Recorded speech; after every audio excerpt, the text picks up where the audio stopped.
نحمده ونصلي على رسوله الكريم اما بعد فاعوذ بالله من الشيطان الرجيم بسم الله الرحمن الرحيم يا ايها الذين امنوا اتقوا الله حق تقاته ولا تموتن الا وانتم مسلمون صدق الله العظيم۔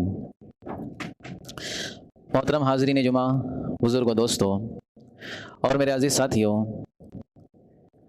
اللہ کا احسان، اللہ کا کرم ہوا ہم سب پر کہ اللہ رب العزت نے ایک اور موقع ہم سب کو عنایت فرمایا اور ہم نے رمضان مکمل کیا۔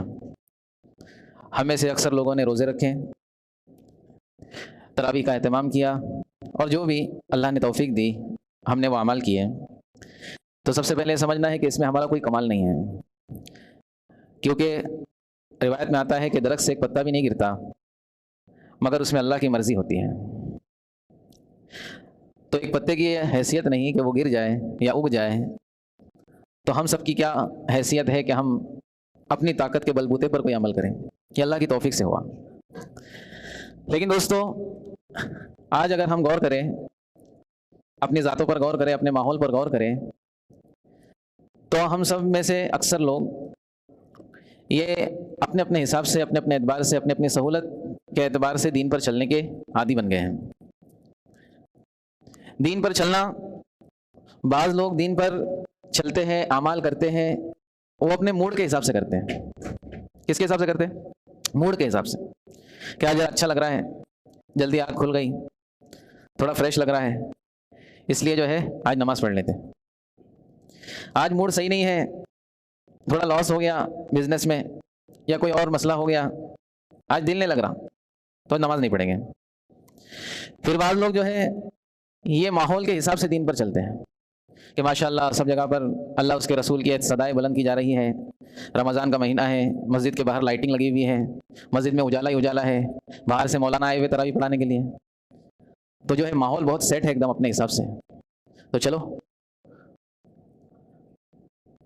بعض لوگ حالات کے اعتبار سے دین پہ چلتے ہیں کہ بچہ بیمار ہو گیا، دوا تو کر رہے ہیں، پیسہ بھی خوب خرچ ہو رہا ہے لیکن اچھا نہیں ہو رہا، تو چلو تھوڑی دعا کر لیتے ہیں، تھوڑے اپنے اعمال کو درست کر لیتے ہیں، تھوڑا صدقہ و خیرات کر لیتے ہیں، اور جیسے ہی بچہ اچھا ہو گیا تو بولے ابھی کون سے حالات ہیں ہمارے اوپر، جب حالات آئیں گے جب دیکھیں گے۔ تو دوستو، یہ ہم اس بات پر غور کریں کہ ہم کون سی کیٹیگری میں فٹ ہوتے ہیں۔ حالات والے دین پہ ہم چل رہے ہیں کہ جب تک حالات ہے تب تک دین پہ چلیں گے، حالات ہٹ گئے تو دین سے ہٹ گئے۔ موڈ والے دین پر چل رہے ہیں کہ اچھا لگ رہا ہے تو کریں گے، اچھا نہیں لگے تو نہیں کریں گے۔ یا ماحول والے دین پر چل رہے ہیں کہ ماحول ایک دم اچھا لگ رہا ہے، ماحول کے حساب سے سب لوگ کر رہے ہیں تو ہم بھی کر رہے ہیں، جب سب لوگ نہیں کریں گے تو ہم بھی نہیں کریں گے۔ دوستو، یہ تینوں چیزیں اللہ رب العزت کو پسند نہیں ہیں۔ ایسا نہیں ہے کہ حالات آئے تو اللہ کی طرف متوجہ نہ ہونا ہے۔ اللہ کے نبی صلی اللہ علیہ وسلم اگر تیز ہوائیں چلتی تھی تو بھی مسجد کی طرف آتے تھے، لیکن جب تیز ہوائیں نہیں چلتی تو اللہ سے غافل نہیں ہوتے تھے۔ تو یہ تمام چیزیں اچھی بات ہے، ماحول کے ساتھ کرنا اور ہمارا دل لگے تو اچھا کرنا ہے۔ لیکن صحابہ کرام کو اللہ کے نبی صلی اللہ علیہ وسلم نے خاص طور پر مدینہ والے صحابہ، انصار مدینہ، جب اللہ کے نبی صلی اللہ علیہ وسلم کو لینے آئے تھے کہ آپ ہمارے ساتھ مدینہ چلیے، تو یہی کچھ چند شرطیں رکھی تھی کہ دل چاہے نہ چاہے میرا ساتھ دینا ہے۔ پورا عرب تمہارا دشمن ہو جائے گا، ابھی سوچ لو، میرا ساتھ دینا ہے۔ تم کسی بھی حالت میں ہو، تم کو مال خرچ کرنا ہے۔ یہ تمام شرطیں اللہ کے نبی صلی اللہ علیہ وسلم نے مدینہ والوں کے سامنے اس لیے رکھی تھی تاکہ ایک ایسا دین ہے، ایسا دین کا جو ہے کیٹیگری ہے چلنے والوں کی کہ وہ ہمیشہ دین پہ چلیں گے اور وہی لوگ کامیاب ہوں گے۔ وہ ہے حکموں والے دین پہ چلنے والے لوگ، کہ جب اللہ کا حکم آئے گا اور جس وقت کا حکم ہوگا اس وقت پر میں اللہ کے دین پہ چلوں گا۔ اذان کی آواز آ رہی ہے، میں نماز کو جاؤں گا۔ اس وقت میں اللہ رب العزت میرا یہ چاہ رہا ہے کہ سچ بول تو سچ ہی بولوں گا۔ اللہ رب العزت چاہ رہا ہے کہ جھوٹ مت بول تو جھوٹ ہرگز نہیں بولوں گا۔ میں نے جس طرح رمضان میں اپنی آنکھوں کی حفاظت کی ہے، رمضان کے بعد بھی آنکھوں کی حفاظت کروں گا، کیونکہ اللہ کا حکم ہے۔ تو یہ جو چوتھا نمبر ہے، اللہ کے حکموں والا دین، دوستو یہی دین ہم کو آخرت میں نجات دلائے گا اور دنیا میں کامیاب کرائے گا۔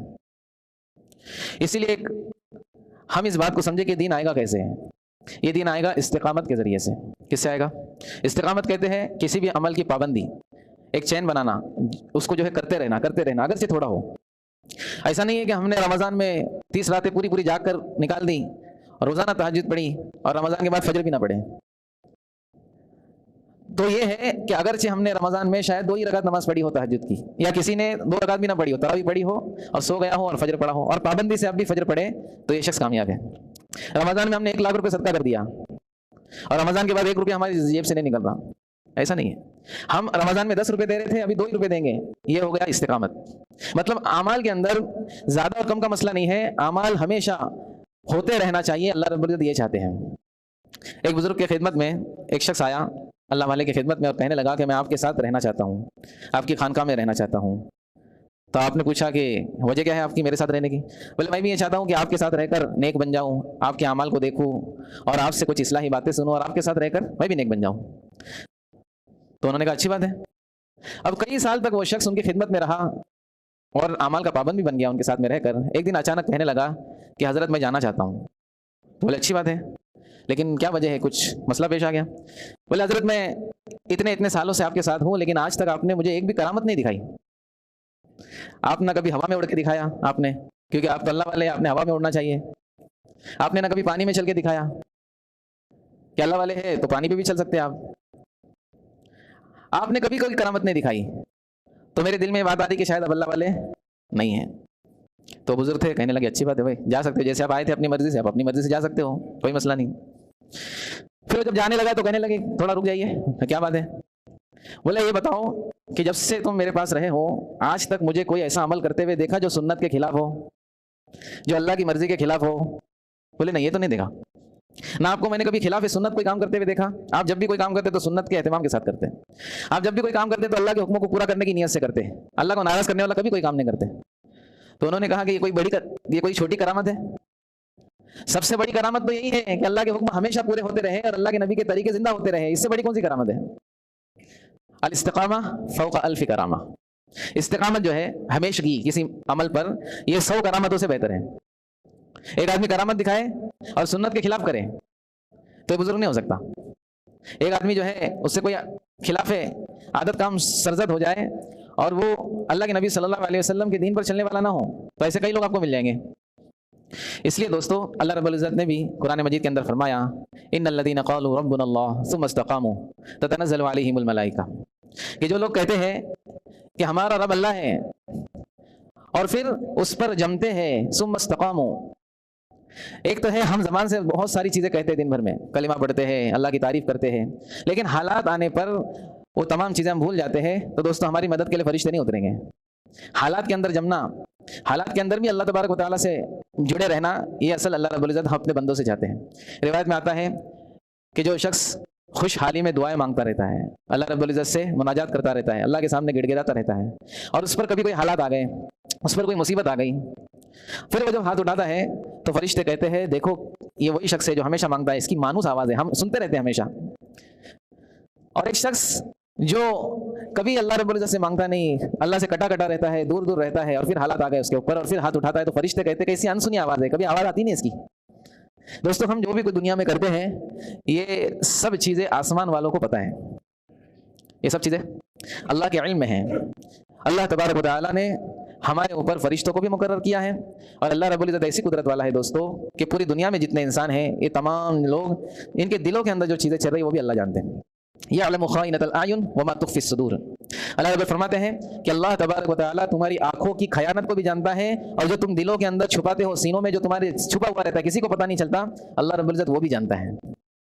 اس لیے دوستو ہم اس بات کی آج ہی فکر کر لیں, آج ہی ہم اس کا ارادہ کر لیں کہ ہم رمضان کے مسلمان نہیں ہیں کہ صرف رمضان آ گیا, ماحول بن گیا, موڈ بن گیا تو ہم مسلمان بن گئے, ہم نے اللہ کی فرما برداری کر لی, عبادتیں کر لی, مسجدوں کو آباد کر دیا, اور رمضان چلے گیا تو وہی روش پر ہم آ گئے. اللہ رب العزت سے خوش نہیں ہوں گے. سمجھ میں آ رہی بات؟ اللہ رب العزت کی خوشی کا یہ کوئی عمل نہیں ہے کہ ہم جو ہے تھوڑے دن کے لیے کر دیں اور چھوڑ دیں. اس لیے اللہ رب العزت سب سے پہلے مجھے اس پر عمل کی توفیق دے, اور آپ سب اس کی فکر کریں, اللہ آپ کو بھی توفیق دے کہ ہم جو ہے عمل چاہے تھوڑا ہی کریں لیکن روزانہ کرنے والے بن جائیں. ہم جس طرح سے رمضان المبارک میں حرام کاریوں سے بچے ہیں, بلکہ حلال سے بھی بچے ہیں, کھانا پینا حلال ہے, ہم اس سے بچے اللہ کے حکموں کی نسبت پر, اور بہت ساری جائز ہم نے ضرورتوں کو چھوڑ دیا کہ اللہ تو دیکھ رہا ہے اس لیے ہم چھوڑ رہے ہیں. اب ہم کو جائز چیزوں کو نہیں چھوڑنا ہے, جائز چیزوں کو اپنانا ہے, لیکن اللہ تبارک و تعالیٰ کی طرف سے جو حرام کردہ چیزیں ہیں, اللہ کی ناراضگی والی چیزیں ہیں. میں نے جیسے رمضان کے شروع میں ایک چیز عرض کی تھی کہ رمضان سے اللہ رب العزت یہ چاہتے کہ دین ہمارے لاشعور میں آ جائے.